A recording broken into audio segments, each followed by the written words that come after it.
This podcast is brought to you by RYYZN Make Life Work Out, a health and self-development platform dedicated to helping busy, everyday Kiwis manage their physical health and upskill their mental well-being. Through sharing relatable and practical content from health practitioners, as well as showcasing interesting stories from interesting people. For more shows, content, events, and coaching, head to our website, www.ryz-workout.com.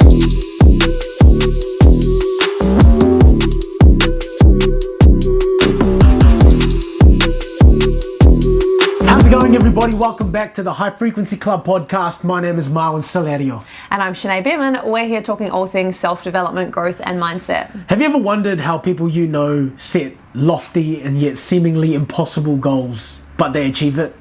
Have you ever wondered how your thoughts influence your current reality? In this week's episode, we chat to meditation teacher and the author of Super Manifester, Carmelle Riley.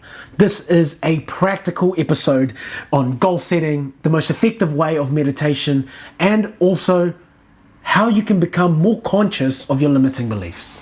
Yeah, I think what astounded me most with this conversation is how our experiences as children between the ages of 0 to 7, how much that influences our decisions and thought processes into adulthood. Some of those good and some of those not so helpful.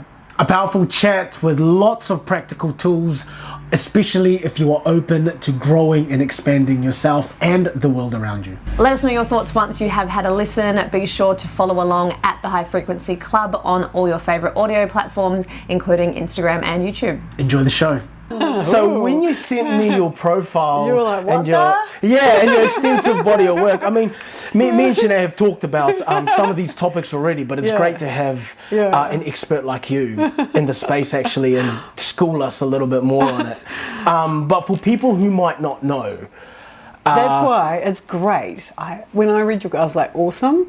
Yeah. Because it will make me explain things. Amazing. From a mental health perspective, which is really what it's about. Yeah, right. So what is it that you do? Why did you get into it? And how do you do it? Well, so I just help people come into their spirit, because we all have a spiritual essence. It's actually like massive, and it's controlled by our thoughts and our feelings, which are huge. So I just help people with really quick ways to become more of who they are than who they think they are. Because when you're born, you get this set of, actually 0 to 7 is actually quite a pivotal time, because your brain is at the slow speed called theta. So you're observing absolutely everything, observing, but also absorbing. Mm-hmm. And a lot of it isn't even spoken. So it's how your mum's feeling when you're in her womb. And it is all of the messaging of people around you, your family, your society, your school. So that all just basically gets dumped in your brain like that. Boomf. Dumped in your brain and dumped in your body. It's in your 90% subconscious mind. So we're talking at the moment conscious mind. We all, but when you have a 90% unconscious mind, which is run by imagination.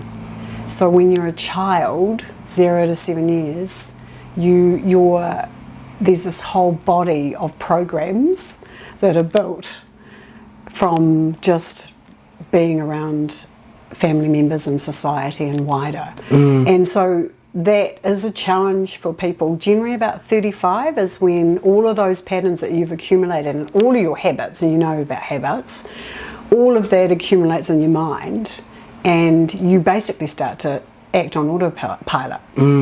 So there's not really a lot that happens to you post 35 that isn't a repeat of the day before, and the day before, and the day before, back to the age when you were 0 to 7. And so really what I do is my goal is to help people see some of that stuff that is unconscious to them.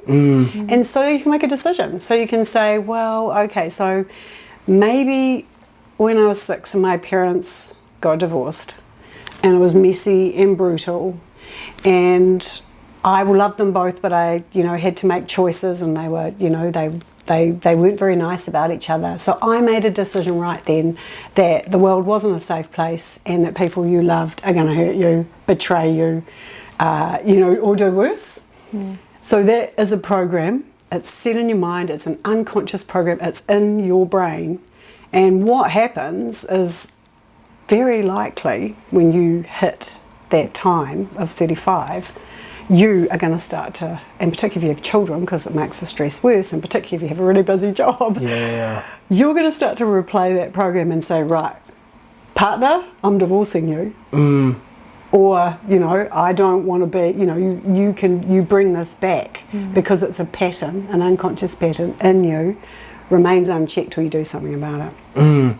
Two things come to mind when I hear that. It's that iceberg analogy, where like your outcomes and current circumstances is the tip of the iceberg that we can all see. And then what got you there are the thoughts, the trauma, the patterns underneath that, underneath the bottom part of the iceberg, underneath the water.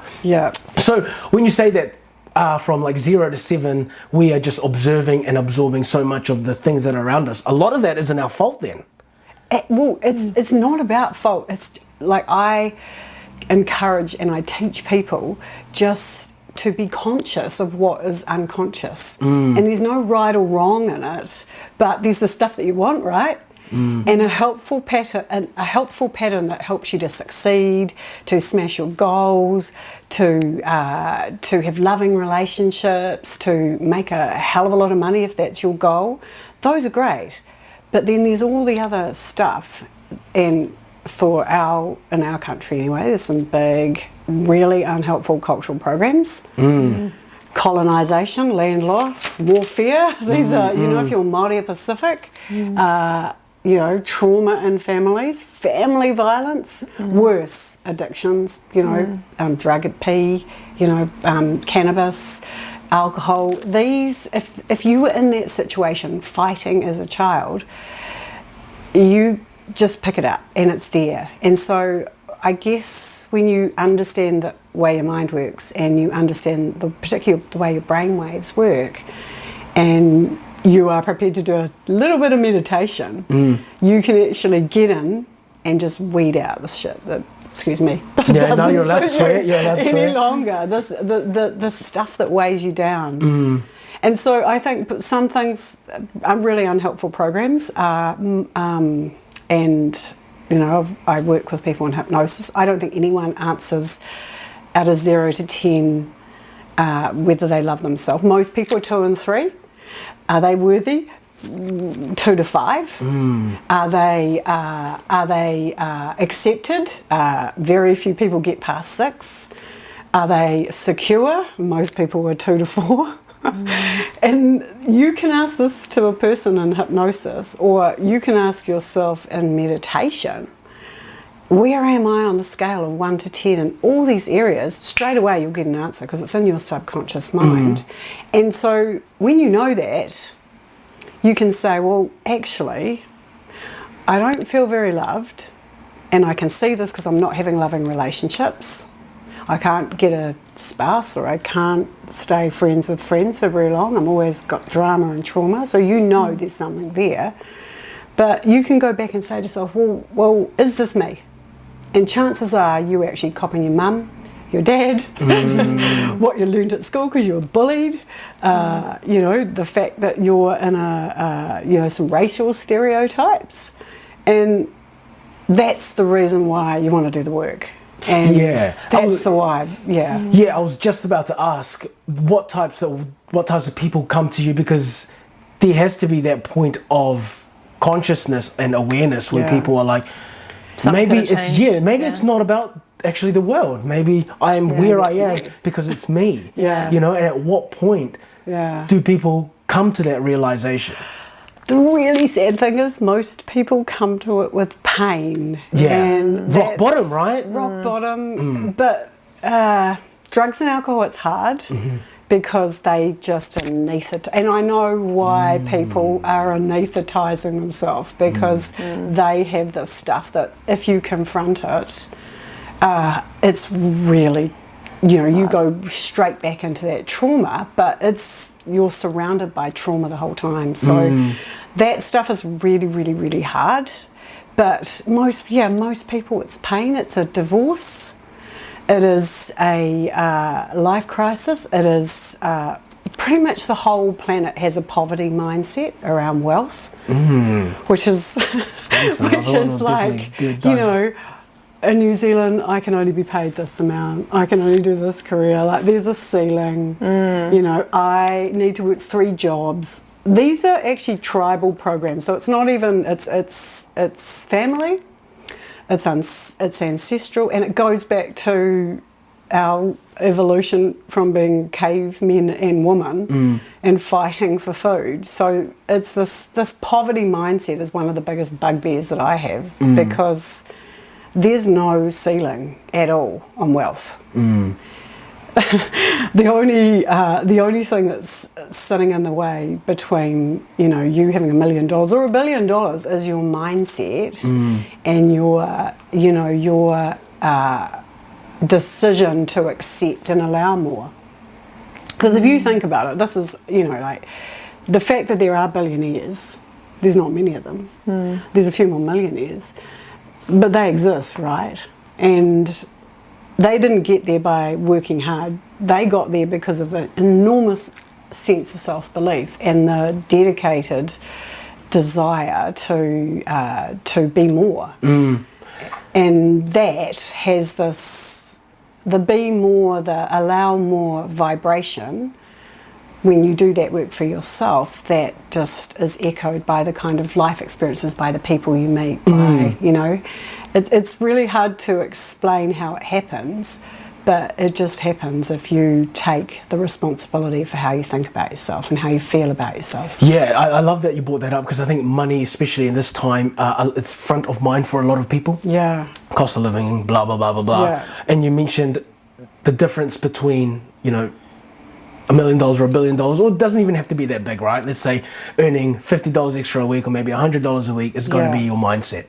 What type of mindset, if someone's listening right now, I want to earn more money a week. I want to earn more money in my lifetime. I want to get out of this stress of finding a way to fucking put food on my table or pay my rent. What type of mindset would they need to adopt to earn more money? So you have to think from the end, like what we do, and it's called the law of attraction, but it's also the law of vibration. These are some of these universal laws, but they're basically just the amount of positive energy and allowing.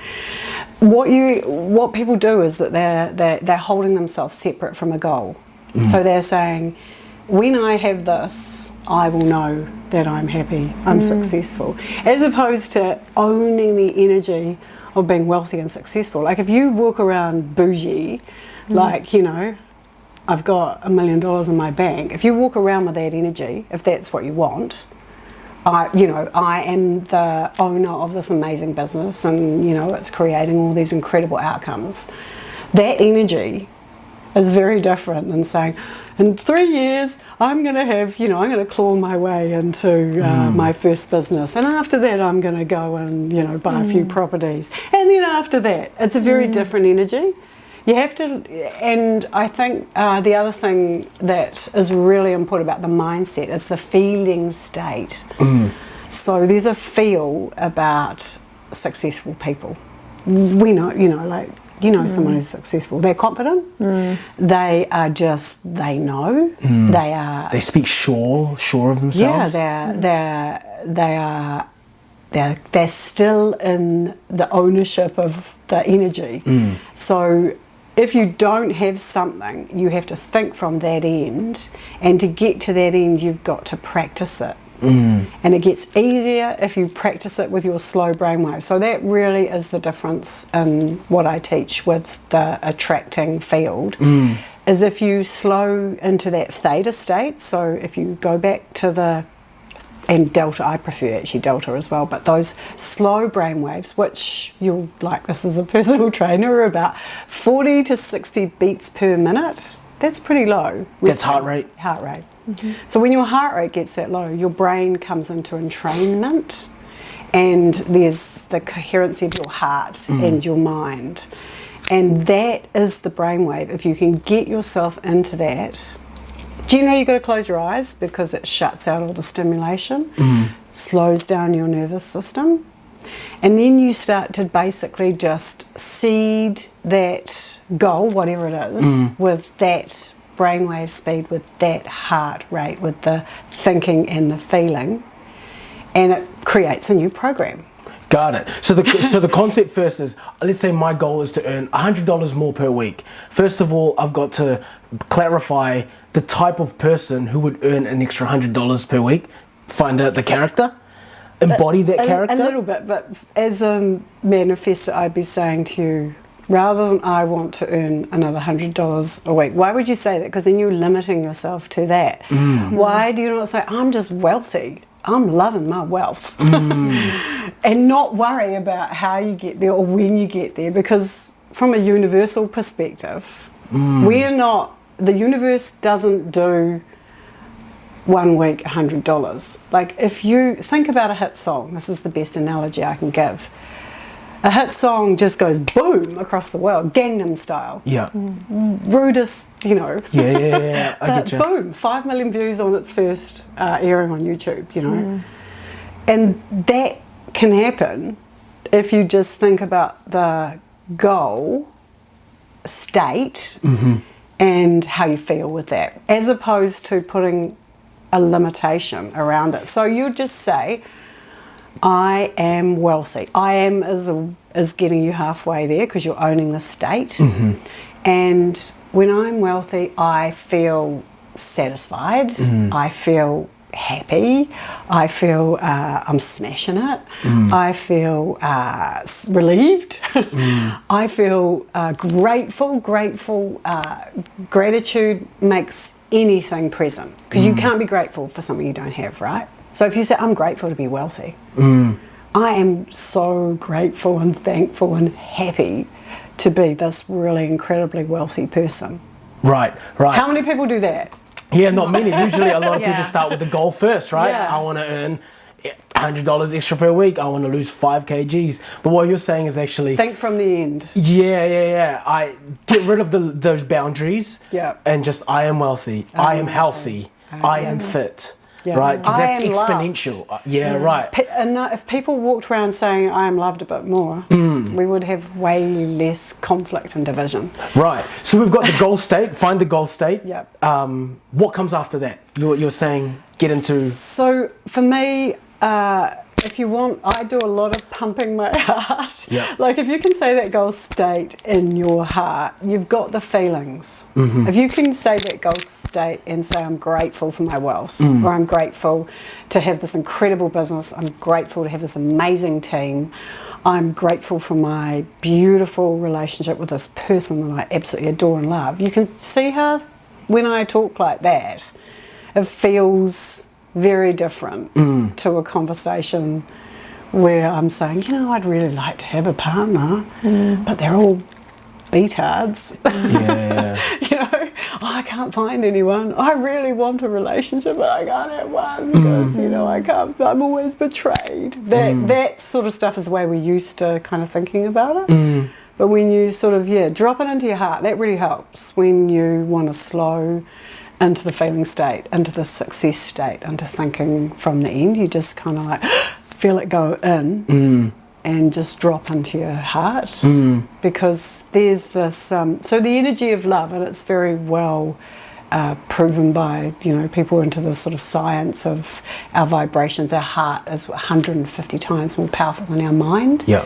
And that it raises, you know, when you get to love, you've really raised your energy. The state of love is a very high frequency. It has this, you know, power that just comes out like that. So that really helps. That your goal, if you're saying, you know, I just love this amazing home that I'm in. I love my home because of the way it makes me feel. I feel safe. You know, people just don't talk this way. Yeah, for sure.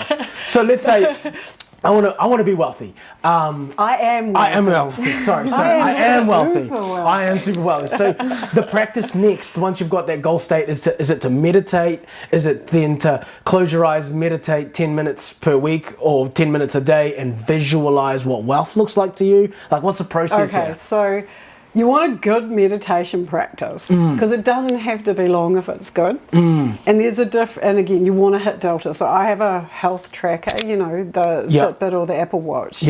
If you can look at your delta brainwaves, so an easy way to hack meditation is to start at night with the goal visualization. So, because if you go to sleep with that goal and the feeling, and you know, you've really kind of distilled this powerful mindset program, you've got 8 hours or 6 hours or 7, however long you sleep, of theta and delta, because those are the brainwaves, the sleeping brainwaves. So I call it 6, 7, 8 hours of free trance or hypnosis, where you're programming yourself with this positive program, as opposed to going to bed going, I'm so stressed, I can't pay the rent. Oh, I've got so much debt. Oh, you know, I was thinking about, you know, such and such, and they're such a, you know, that person really just grates me. Most people go to sleep with that, or, how am I going to manage my bills? How am I going to pay the car? How am I going to, you know, like the mortgage, you know, that's what a lot of people go to bed with. And that's what they dream about, right? Well, that sets a vibration into your mind. 70,000 thoughts and feelings a day. 25 million a year. That's a vortex. It's like a tornado inside you, inside me. So at night time, if you think half your, you know, or a third of your day, you're programming that massive, powerful energy field with I can't have, I don't have, I'm in trouble, I failed, you know, it's just not helpful. So we've got the goal state, we've now got the practice, and you're saying meditate before you go to bed? That's a hack. So the meditation before bed makes it easy. You also want to use time in the day when you can. So the thing about a good meditation practice that gets you into theta or delta is you're doing that same work in the day. And you're essentially hacking your slow brain waves to do the work for you. Plus also giving yourself, a good meditation process firstly starts with intention. You've got to have a desire. So again, your goal. I am wealthy. Or I'm super wealthy. Or I am smashing the wealth. Something that kind of makes you laugh and makes you feel good. Whatever that is. So you have an intention, and you expect it to occur. So that starts to shift into your mind, this powerfulness. And then I like to say I use my mind, my deepest levels of my awareness to do my work. Like, and close your eyes. Some deep breaths. If you do 10, this is kind of more of a hypnosis, but it is meditation as well. So 10 deep breaths. And when you breathe out, get all the stale air out of your lungs. I don't know, you probably know this from your physio work, how much stale air so expel all the stale air, relax your body with your eyes closed, and then you'll start to feel this difference. And that is when you really start to kind of like think from the end, feel your goal within yourself. It can help if you pick a moment of that goal that defines the success. So when you are owning all this incredible wealth that you have, Marwan, give me, or what is one moment for you that would confirm to you that you were really wealthy? Oh, I'm glad you asked this question. I've shared this with Sinead so many times. One is having my family around me in an apartment that overlooks Central Park in New York. So, okay, cool. So you've got to break that down even. It's got to be, that's too much. Okay. It's good. Yeah. Keep thinking about all those things, but one moment. What is the moment? Is it... This is in the future, right? No, this is This now. is in the now? How I have... Because we're thinking from the end. Like when you're celebrating with Sinead, what is one thing for you, one moment that really says, oh my God, this is actually real? Well, one was being able to pay for my whole family's dinner. Okay, so we're going to use that one. Yeah, okay. Okay, so you're paying the bill, right? Yeah. at the cash register or at the, with the, you know, maybe not at the cash register because that's kind of like... That's how it was. I went to the receipt cash register to pay for the bill. Okay, so, and how, you know, this amazing dinner that you've had, like, kind of you've got an idea of how much that might... Yeah, I think might have was, spent? Yeah, it was $400. Which is the most I've ever spent on a dinner with like numerous people. I never had that type of money. How many family in my life. members are you taking out for dinner? There was 7 of us. So it might need to be like 4,000 because we're gonna have some. You're gonna have your champagne, right, and cocktails, and everyone's like ordering from the top shelf. Wait, so this has happened yet or not? I'm so confused now. We are building your this is real mind pattern. So we not thinking out this is going to happen. If this was real and you had all this wealth, would you spend $400? I see. Sorry, I thought we were looking for a moment that's already happened. That was an actual... No. This is your moment of being super wealthy. Yeah. That you're creating in the now. Yeah. Okay. Cool. Yep. $4,000. $4,000 dinner. Okay. Is that enough? Is this enough money? That's a lot of money for dinner. Yeah, but everyone's you're having, you know, Ruinart and Moe and what's your favourite? What's your favourite? She doesn't drink, so she's cheap. She's a cheap dinner. Yeah. 5 courses minimum. All right, there you go. Okay, so that dinner is in New York City. At one of the best is you're not going to get away with $400. No, absolutely not. And you got a tip as well. So this, while you're paying that and thinking about all of this is what you will take into your meditation with you. And when you're doing it, you want to be thinking. You want to have someone else. You want to have someone else with you. So Sinead's at the at the till with you, might be the waiter. Yeah.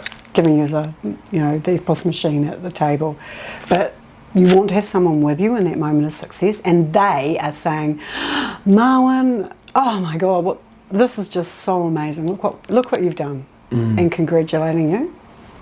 So have you got that? Yeah, got it. Okay, so now bring that in. That's what you take into your meditation. Understood. And nothing else. Yeah. Because you have no way of knowing how this is going to happen. Like you literally just don't. Yeah. Nobody does. Like with that song, no one knows the viral video. I don't know if you've had a viral video before, but I know what you mean. Like there's such a big gap between where I am now to then pay a $4,000 or $5,000 dinner in New York, right? But no, there's not. Even there's just not. Don't even say that. We're jinxing this. Come on. Okay. No, there's no gap. I love the faith. Others may say that there's a big gap. Yeah. And there is if you think about it with your conscious mind, right? Because that's limited going back to your childhood of what you experienced, and maybe someone said, money doesn't grow on trees. You can't have that. So that's what you've got programmed, the resistance, the lack, the poverty lack. You don't want that stuff. You don't. So, you thinking from the end is like saying, it's natural to me to spend $4,000 on my whānau because I love them, and it makes me feel so wonderful when I'm paying that bill. And that's when you come into those feelings. So tell me the feelings that go with you spending $4,000 on your family at this amazing restaurant in New York. Feels? Yeah, I felt a bit heightened. Definitely while you were talking, I was trying to be present with you at that moment. I was like, fuck, I'm feeling like the man already. I could feel definitely there was an internal shift. Okay. That I could achieve it, that I am there. And I your feel feet, successful. How do your feet feel? Feet are so important for manifesting. Okay, I was more in like my shoulders and my chest. Take it down to the feet. What are you wearing on your shoe? What are you wearing on your feet when you're in this fancy restaurant paying the bill with Sinead? Nikes, my sneakers, my sneakers. Are they just like any old Nikes? Nah, the Jordans. The Jordans, the Jordans. Any kind They're of red design? Jordans. Getting better? Getting better? Yeah, the black and white. Awesome. Yeah. And can you feel that success of paying that $4,000 right down to the soles of your feet? I can feel it. Awesome. And it's going into the ground? Yep. Okay. Yep. And anchoring right deep down into the core as we spin in this universe. We are on a wet rock, spinning at light speed through this huge galaxy. Can you feel that anchoring in? I can. There you go. So that is what you take to your meditation. That feeling there. Yeah, that feeling. I see. So then once I start to program that feeling, start programming myself through those thoughts, I guess the next stage is that I take action in my daily routine. No action. No, not talking about... Carmelle, what's going on here? How's it going to happen? How's it going to happen? Your action is focusing your mind in your meditation every damn night with that same scene, no deviations of the scene, and the same feels until it becomes absolutely and utterly true for you as a fact. And at that point, it happens because you are fused with reality then. And don't ask for how, because as soon as you get into the how, you're going to jinx it. Right. But you have to just continue to feel and feel and feel and focus your mind with your slow brainwaves. That's your work. That's a lot of work. It actually is harder. Are you saying I'm meditating my way to that wealth? No, because the wealth exists right now, as we just said. Right. But you are in the way because you are saying, I am not with it. You keep saying... I do, you're right. I keep going towards practicality in my mind. I keep going to logic. No, but okay, so here's you. This is really I'm wanting to understand, by the way. This I'm is so for this. important. 90% of your mind is imagination. Your subconscious mind is 90% of your mind. It runs your whole body system. I know you're a trainer, so it runs your heart, runs your blood, runs the detoxification of your, of the lactic acid and everything else that you're putting into your system, right? Do you know how that works? No. Exactly. Yeah, so no. how the hell can you understand how something is going to manifest? I don't. There you go. I don't. So it's the same thing. So I just got to have faith. And you have to work hard because you can see how much you can deviate from owning success in that amazing New York restaurant with your Red Jordans on with Sinead and the rest of your family spending $4,000. You're going to put all this stuff in it. And so the guy, I follow a master on this. So this is not all stuff that I've made up on my own, just so people understand. Understand. Yeah.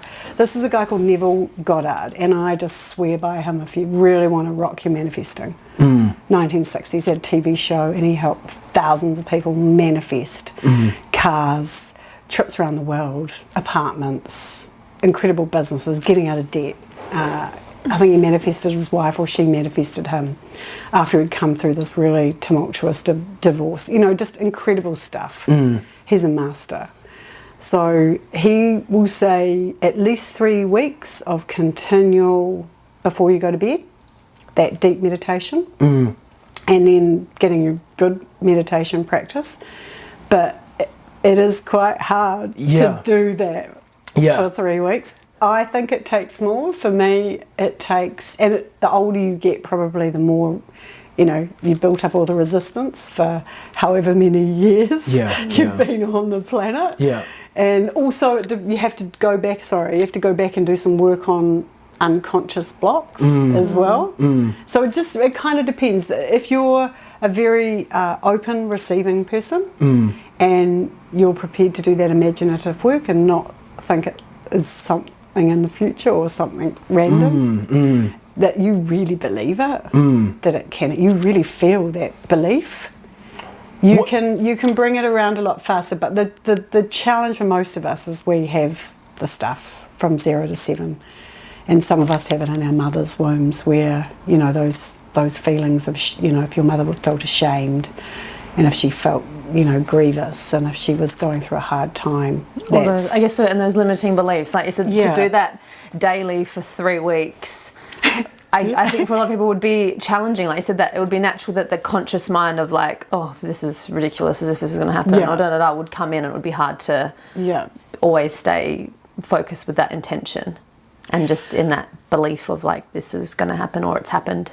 it's in the future. Yeah, but the other thing is, we're doing it, right? Everything in your life right now, you've manifested. You've got to remember that. Yeah, subconsciously or unconsciously or consciously. Right. You have. And we're all good at one area of manifesting. I mean, and I'm not saying this.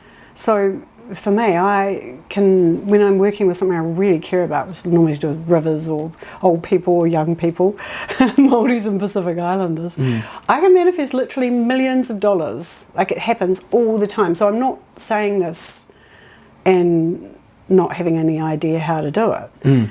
But I'm not so good at relationships because my parents, divorced when I was 6, and they were teenagers, and my dad was a street kid when he was 12, and my, mother got pregnant at 17. It was pretty horrible. We had a lot of family violence. It's in my lines, warfare. So I'm not very good at relationships, and I'm quite often stuffing up my own manifesting opportunities because I'm like, that guy's a dick, or the government. I have a lot of fights, around these colonisation programs. So I get in the way of my real manifesting, and you'll be the same. You'll be the same. You'll be really good in one area. You'll be doing it already.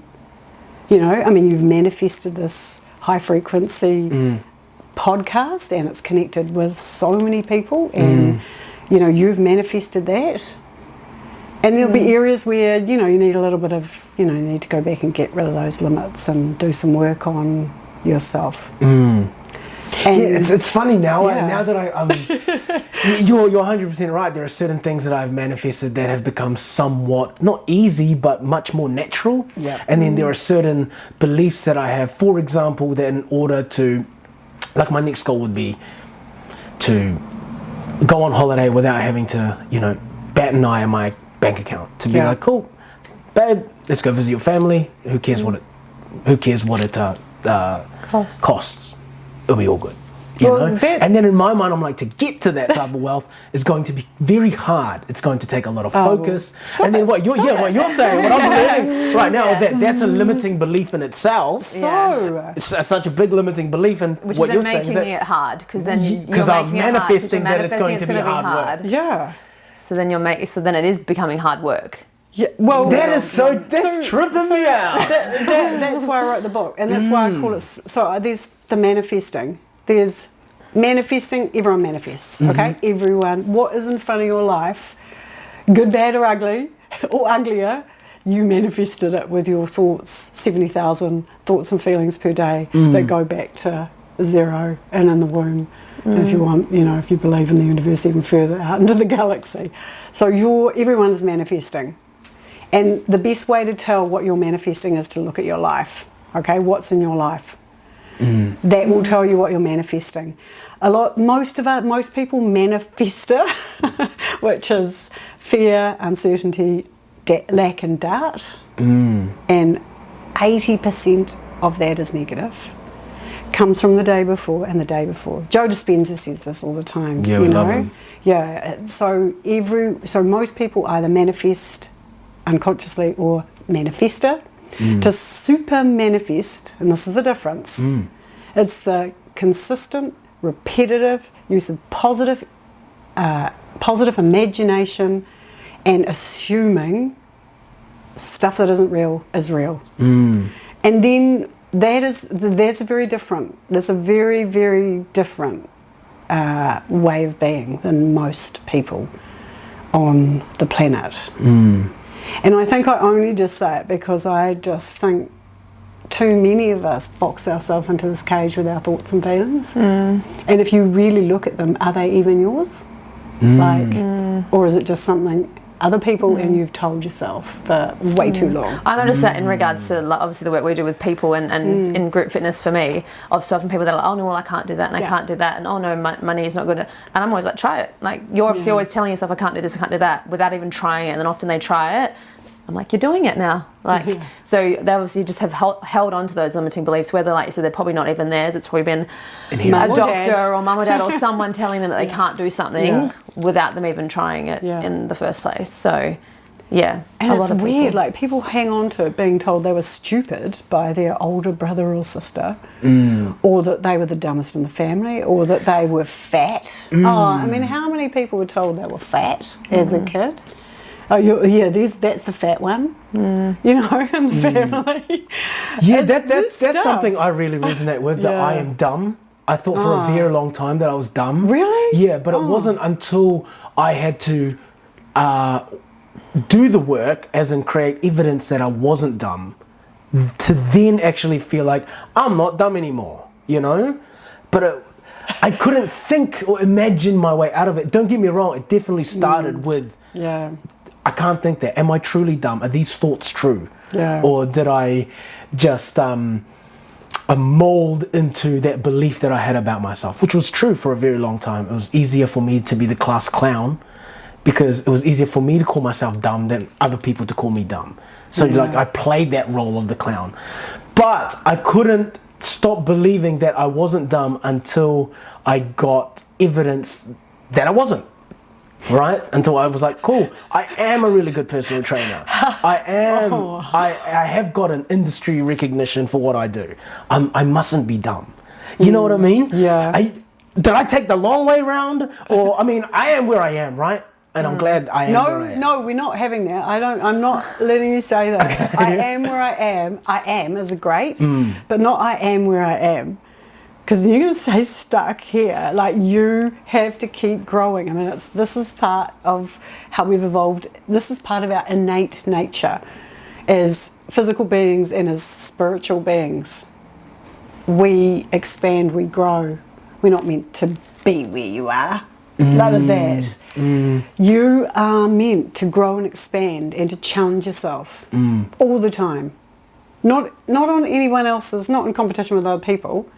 And not in retaliation to proving something to anyone else, but just for you, because you have this vortex, right, of feelings, and why would you not use it to be the very best that you can imagine? Like, you know, I'm going to check you on your wealth. Like, you are so wealthy, like right now, so wealthy, because you have this incredible positive, both of you, positive, I can see and feel it, you know, this aura, and the more you allow that to go out like that, it just connects with other it just connects with other life experience. You manifest it, super manifest it. That's eye-opening to me. Yeah, it really is. It really is. Instead of seeing this limiting belief of an uphill battle of where I'm meant to be, I'm already we were back in our more on the manifestation train before we started this podcast. That's when we both came across Charlie. Remember, in Charlie, he had manifested everything. He was this guy in America who was like Quantum literally energy. like Law of attraction. homeless, nothing, law of attraction, and he was like, one day I'm going to be like whatever he was, and then the next minute he was like the agent for all these like top American hip hop artists or whatever, and just went from thing to thing. Like, he just blew up, and it was all law of attraction. And I think then that's when we got into that train. And then I remember when we started the podcast, we were like, well, we manifested this because we had been like in that focus of this is going to happen. We're going to do this. It's already happened. It's already done. It's just you know, we sort of were in that mindset. I remember, but we sort of fell off that. Well, train a bit. There's so much science, and I know, you know, I prefer the woo. I just because I love stars, and you know, I have I love astrology and I love the universal. But there's actually an enormous amount of science of the physical, mental, emotional, and spiritual benefits of meditation, slow meditation. And there's also so many hacks. I mean, you don't even have to I use a brain tech, which is so fast, and whatever happens, Ken Honda gave me a review and it's on the front cover of that book. I mean, Ken Honda is happy money. He's a guru, sold 20 million copies of his book, and he read my book and gave me this amazingly positive review. Amazing. This little Bundy, mother from New Zealand. Yeah. And how did that happen because I climbed my way into it? No, it happened because of the way that I feel about the world within me, with the divinity within me, and why I want to share it. I'm not just doing it for me, but I want to share this energy, this positivity. And when you just have that, and then just, again, the meditation practice, because it deepens and lengthens the ripples. We're all going to have an impact, but it's just that we play way too small, and definitely you guys, you need to raise the bar. 2 questions have come to mind now. So would you feel that, with your book and that then you've not necessarily worked hard on it, and that you didn't get that review because you've written a great book and that you've done amazing? That it's more linked to just your energy and manifestation versus you've actually written a great book and that's why you've got a great review? And you've done a great job. It's a bit of both. Bit of both? Yeah, it's definitely a bit of both. And probably because I'm a manifesting control freak, I'm not much of an allower. Like, I like to massage all the bits of everything into order. And I need to check myself on my own BS from time to time, which is just to allow more. I like to know how everything is going to happen. And but the book itself, when I wrote it, I joined a program in the US. I wrote it between the hours of 2 a.m. and 8 a.m. I wrote the framework of it in a workshop in a digital workshop. And so and then it took shape, and I've resisted. I've got my own resistance patterns. I got myself a Canadian publisher, so that's been, I've had to work with the fact that, books are difficult to come from Canada. So it's, I guess, if I didn't have so much resistance, it probably would have happened a lot faster. You can write a book literally, if you know how to do it, very easily, because it comes from your subconscious and whatever else is you're channeling. It's really easy to get. But then so bits have come in that are nothing to do with me, and then there are parts that I've had to put a bit of work into. And then, in regards to meditation, then should meditation always have an intention and a focus, that we should never just meditating and observing thoughts and letting our mind just kind of wander? That's such a great question. Yeah, because so I guess some meditation apps, that's what they say, is that meditation is just sitting back, observing your thoughts, letting them come, letting them go, just like clouds in the sky. Because that's what I do. I try and detach, try and observe, rather than let this thought then take me down the fucking train. All of a sudden the timer goes off and I'm like, holy shit, where have I been? Yeah. Or the opposite of having that, like you said, a clear intention of, I'm going to meditate today, but the whole time I'm thinking of envisioning that moment of wealth or health or whatever the goal is. It's a great question, and it depends, because you always need to give an intention that you're doing an activity, not just when you're meditating. Like every phone call, every time you get in your car, you want a clear intention of what you expect, because that actually helps you to feel, it helps you to invite, that expectation that you're good at meditation, or that you're going to have a great meditation is really critical to being able to use your imaginative mind. It just depends, but I think with the goal work, because we're talking, we're talking about manifesting or super manifesting. You want a very clear intention to use the deepest levels of your imagination or subconscious mind to do your work, because that is something that is building. You also probably want a strong intention if you're going to go and do some trauma and relief work within yourself. You should never use an app with anyone else ever speaking to you, ever. It's junk food, and it's somebody else's shitty their programs. You got enough programs. Don't listen to any apps. So do the work yourself if you want results. And I guess what I'm talking about is advanced meditation. I'm not talking about kind of the light levels, alpha and theta. Sometimes, what you're doing is more alpha and theta, which is great. Alpha is your relaxed brainwave, and theta is that kind of creative, and it's also your REM sleep. But delta, so it's essentially a meditation when you are fully asleep but fully awake. So, sitting up really makes a difference, and using your breath really makes a difference. That is different.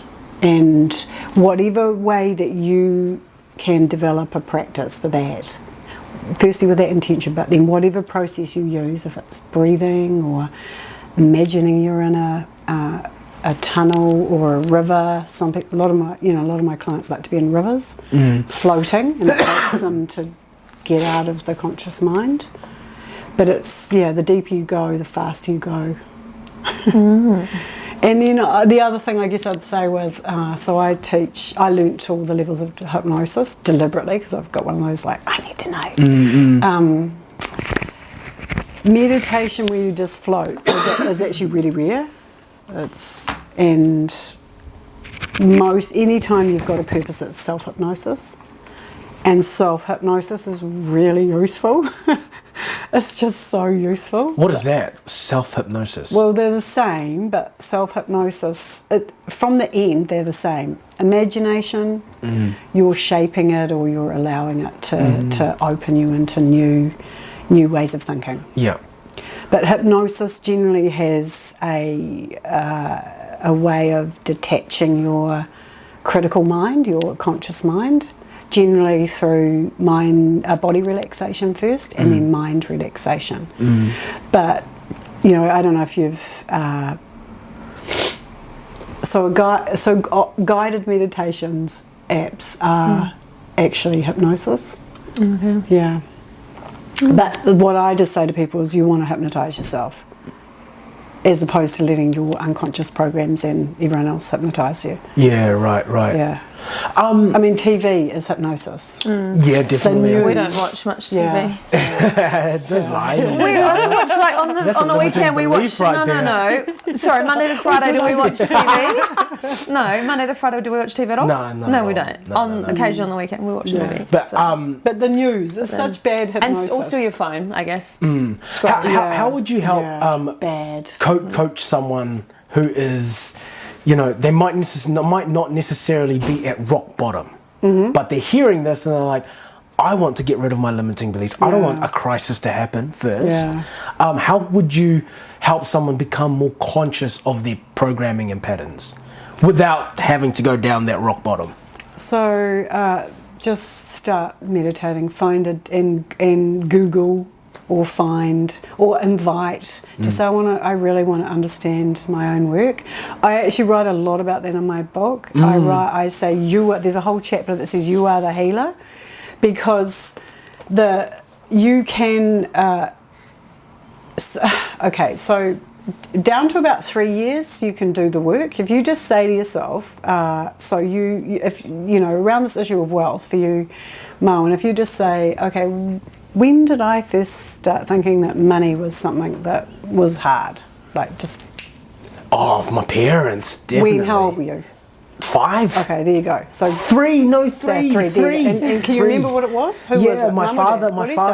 My father had to leave the Philippines and leave us and come to Papua New Guinea and leave us in the Philippines because he couldn't feed us. Okay. So money has always been boom, right then and there, forefront of my family's mind.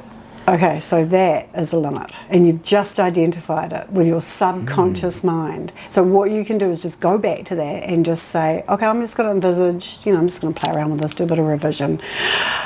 I am just going to imagine that we all were together and money was no issue and we're eating a big dinner together and Dad's paid for it, doesn't need to know how he's paid for it, but you're really happy. And at 3, and you're being, someone's throwing you around and you're eating food. That is a form of conscious reshaping. You can also do that work with meditation. So the bit where you would want somebody else probably to do it, like a hypnotist or, you can do it with a therapist, but there are lots of different ways of, and practitioners from 3 back to the birth canal. Because that is harder. You can still find it if you do a child, you just, in one meditation session, you say, I want to go back to being born and I want to feel and experience that.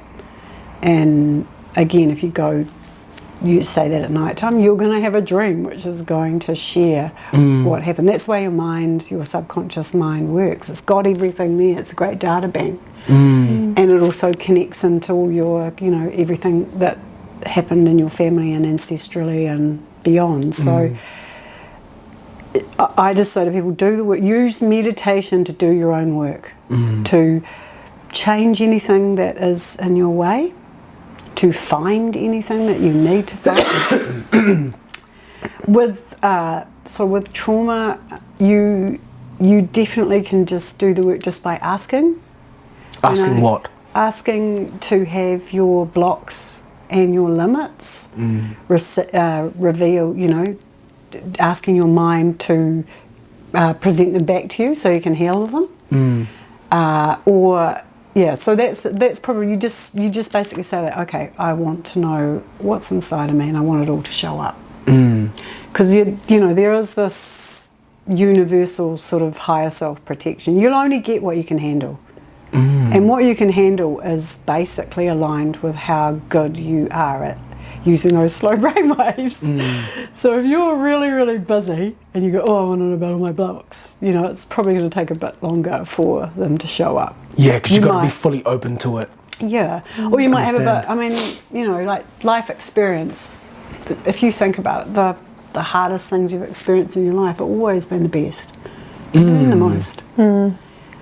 So they will show up. But if there's a different, I guess this is part, again, why I wrote the book. We can all muddle along in our little, circles and our little lanes. But if you're a person who is here to have a big impact, you've got to work a little bit harder. And that is the benefit of really good meditation. Consistently every day and nighttime as well. Because you will influence many more people. I think this is a stat I'm just trying to remember, is Christy Marie Sheldon. I love her.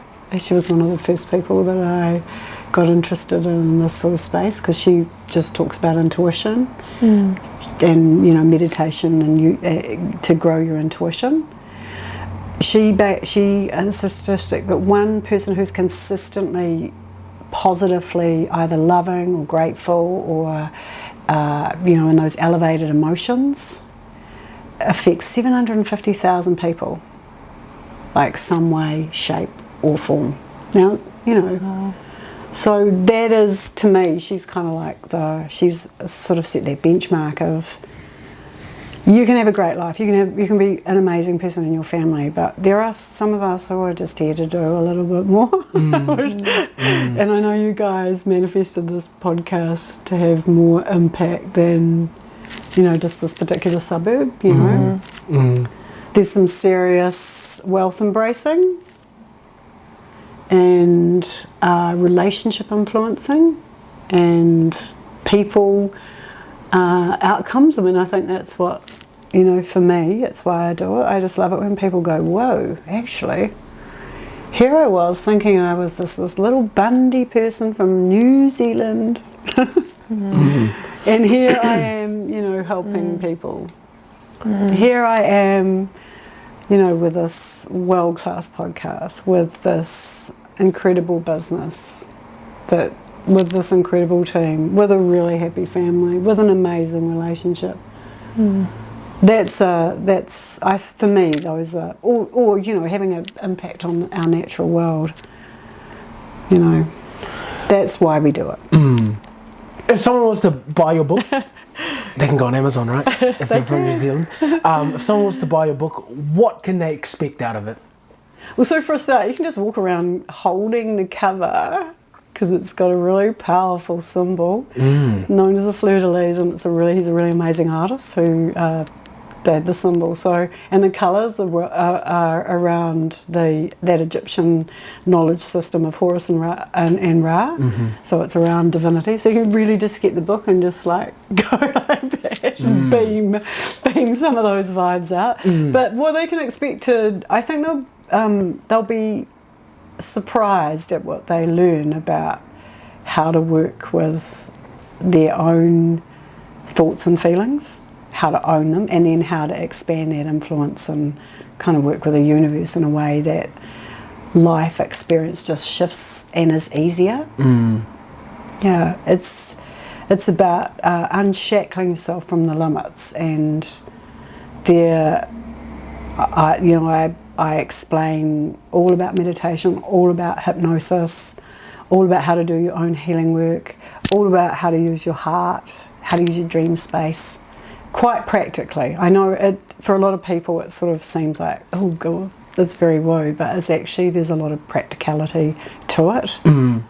And I think just to, I guess the main thing which and it's the impact that I have with clients, is when you shift from looking outside of yourself to actually taking 100% responsibility for everything, that just changes everything.